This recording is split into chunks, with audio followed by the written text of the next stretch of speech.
in a sense, it's one person's point of view, or us looking at life at that time in that particular place called Germany in the 1930s through the eyes of one man who basically has a very bad decade. Is how I would describe it.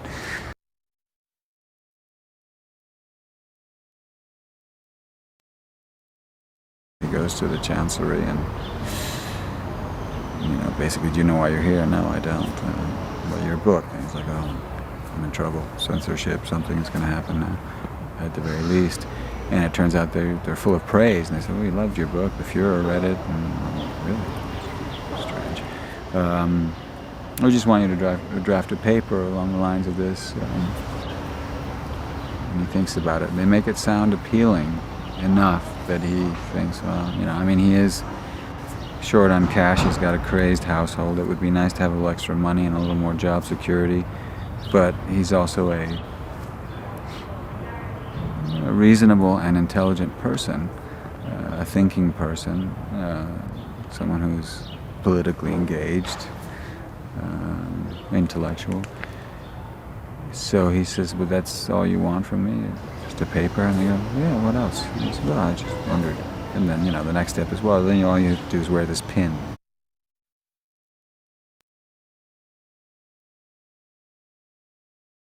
It's like that slippery slope. Once you take that first step, inevitably, when you make a wrong decision, there are consequences.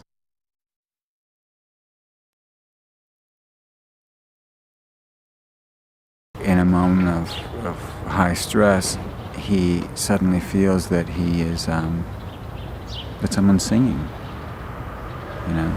And in some cases he thinks that someone's playing music, an orchestra, all kinds of, usually it's singing. Each time it happens, it kind of, I think, catches us by surprise as an audience because it doesn't happen in quite the same way, and you don't know when it's going to be. It's usually he feels like someone's watching him.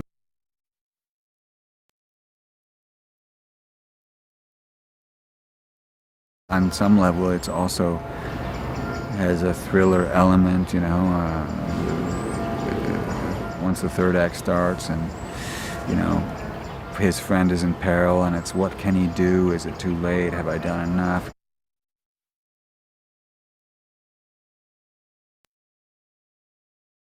Because it's a different medium, it gives us a little more leeway, which is nice. I think we're taking it a step further from the play. I think it's interesting, and I'm a big fan of the play, but I think that not so much changes, but the additions, the expansion of the story that we're able to do by shooting in settings like this, by really seeing Berlin.